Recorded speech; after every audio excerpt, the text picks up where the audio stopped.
Hello finally guys, কালকা বাজারে আমার ছোট ভাইয়ের একটা লাইসেন্স আড়াইছে তে আমার ছোট ভাই ফোন করছে, ভাই আমার মানে একটা আড়াইছে, ও হাতে লাইসেন্স আসলো, লাইসেন্সটা আড়াইছে, কেউ যদি দয়া করে পায়ে থাকেন তে লাইসেন্সটা মোবাইল নাম্বার থাকবো, মোবাইল নাম্বারটায় আনে যোগাযোগ করে লাইসেন্সটা দিয়ে দেখারেন।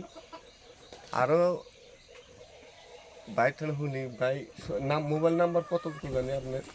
8474054836।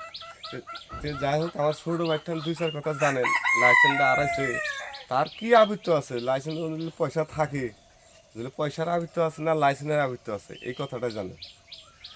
আমি তো অনেক কালকে বঙ্গাইগাঁও ভাড়া নিয়ে গেছিলাম। ভাড়া নিয়ে থেকে আইসি মালাকার হনে ধরেছি ভাই গাড়ি মেশে কয় যে বাজার করুন, তাহলে কোনো বাজার করেন।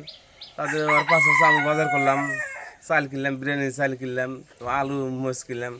কিনে ওই দুইটা দোকানে গেছিলাম, আলু কিনলাম, মোচ কিনলাম, বিরিয়ানি চাল কিনলাম। অভিফরা আইসে বাড়িতে আইসি যে আমার মোবাইল এই যে পকেটে হাতে মানি ব্যাগ নাই, তাদের ফেরা ওই তাদের ফেরা মালাকার গেলাম।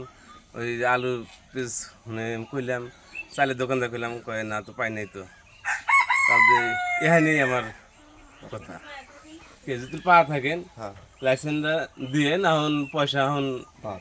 পয়সা যদি বাদ এখন লাইসেন্সটা বেশিরভাগ দরকার। হ্যাঁ হ্যাঁ, আমরা গাড়ি চালাই। গাড়ি চালাই লাইসেন্সটা না আগে, হ্যাঁ, এখানেই আমার কথা। তো যাই হোক, আনন্দ ঘর কথা যেখানে কইলো যথেষ্ট কইলো, তে আনারা দয়া করে লাইসেন্সটা দিয়েন, তার যেহেতু বেশা গাড়ি চালায়, তে আন দু চারটা পয়সা থাকলে ওটা আমরা ধরি না।